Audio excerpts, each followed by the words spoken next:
그리고 이제 여섯 번째 날이에요. 여섯 번째 날, 이 짐승과 사람이 태어납니다. 땅에, 빈 땅에다가 짐승과 사람이 거기에 채워져 들어가는 거죠. 근데 이날을 하필 여섯 번째 날 창조했습니다. 그것은 성경에 6이라고 하는 숫자와 7이라는 숫자를 구분하기 위해서 그런 거죠. 그러니까 1이라는 숫자와 6이라는 숫자와 7이라는 숫자를 구분하기 위해서. 그러니까 여섯 번째 날이 되는 거예요.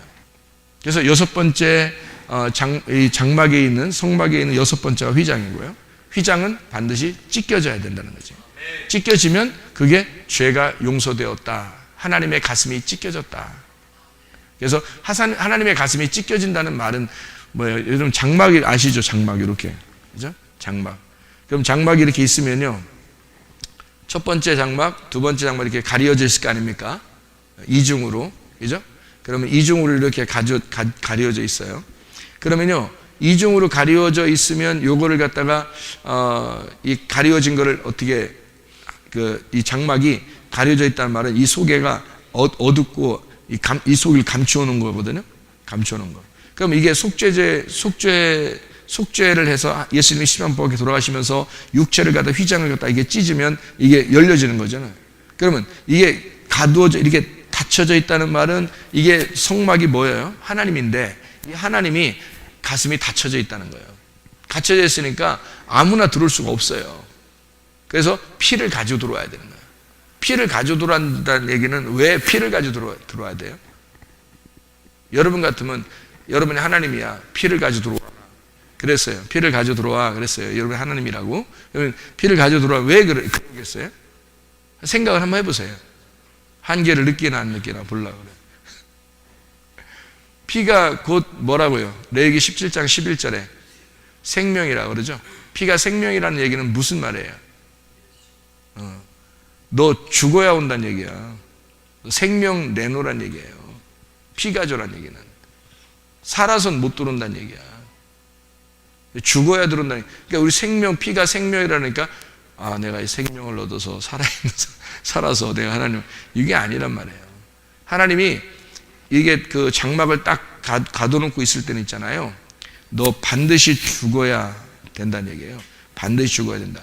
그러니까 그 죽음을 자기가 사랑하는 사람들을 안 죽이고 누구를 죽였냐면 자기가 가장 사랑하는 독생자 아들 예수를 이 땅에 보내서 그를 십자가에 매달아 죽이면서 그 예수님이 죽을 때 하나님의 가슴이 찢겨진 거예요.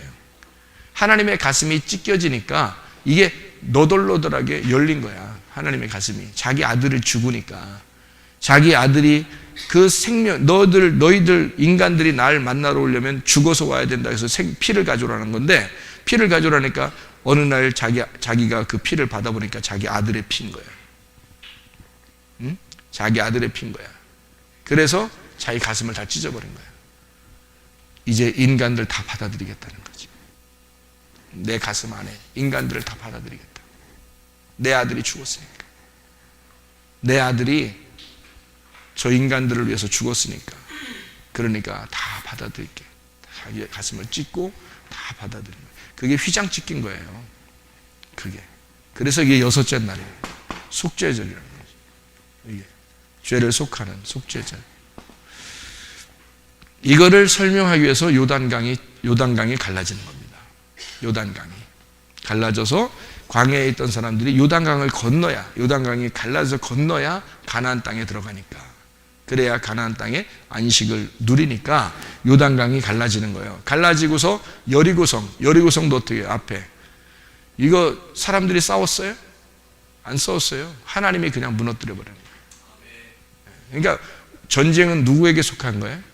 하나님께 속한 거야. 우리가 하는 게 아니에요. 하나님이 하시는 거야. 그리고 우리 보고 따라오라는 거예요. 그거를 하나님을 경험하라는 거야. 하나님을 보라는 거예요. 위에 있는 하나님을 위에 아나블레포 하라는 거예요. 그래서 위로 쳐다보고 그거를 발견하고 따라오라는 거거든요. 그래서 요단강도 하나님이 갈르시고요. 그리고 여리고성도 하나님이 무너뜨립니다. 그래서 우리 보고 거기 가서 들어가 살으라는 거예요. 이게 하나님의 역사거든요.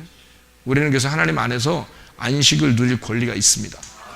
예수 그리스도 하나님의 아들이 이거를 대신해서, 나를 대신해서 그렇게 찢기시고 죽으셨으니까 그 피가 무시당하지 않으면 반드시 내 속에서 이루어지는 능력이 되는 거죠. 그 예수의 피가. 그죠? 그러니까 예수의 피를 여러분이 그 보혈의 공로를 생각하고 여러분이 기도하시면 하나님께서 여러분 그 예수 아들의 피를 하나님 받으시고 여러분의 모든 죄를 사하실 것입니다. 여러분 모든 질병을 고치실 것입니다. 여러분 모든 문제를 해결할 것입니다. 그 예수 그 하나님의 아들의 피를 강력하게 여러분이 주장할 여러분의 그 권세가 여러분에게 있단 말이에요. 더 이상 그 아들이 우리를 위해서 죽지 않아요. 한 번 죽으심으로 다 끝냈어요. 완성이 됐단 말이에요. 그 안에 하나님 안에 들어오라는 거예요. 하나님의 아들 안에 들어오라는 거예요. 자기가 찢겼으니까 그 가슴 안으로 들어오라는 겁니다. 우리가 들어가잖아요. 들어가니까 주님이 우리를 네 가슴도 찢어야 된다. 내가 네 안에 들어가게. 그래야 너와 내가 하나가 되지. 그래서 하나님의 말씀이 네 안에 거하면 이렇게 되는 거예요. 네가 내 안에 들어오고 네가 내 안에 거하고 내가 네 안에 내 말씀이 네 안에 들어가면 그러면 네가 원하는 대로 구해봐라. 그러면 다 이루어질 것이다. 너와 내가 하나가 됐으니까 너의 소원이 나의 소원이 될 것이고 나의 소원이 너의 소원이 될 것이다. 그게 분향단이죠. 하나님의 소원, 하나님의 소원에 대한 기도. 이게 누가 잘했어요? 이거를 다윗이 잘했어요. 다윗이. 그래서 분향단을 다윗에게 돌려주는 겁니다. 이 짐승을 위해서 사람이 오셔서 죽었죠. 그것을 예수님이라 그러는 거예요. 예수님. 그래서 이 예수님이 죽으시는 예수님이니까 어떻게 온 거예요? 짐승을 입고 가죽옷을 입고 오신 분이니까요. 가죽옷을 입고 오신 분이니까 침례 요한이 등장하죠.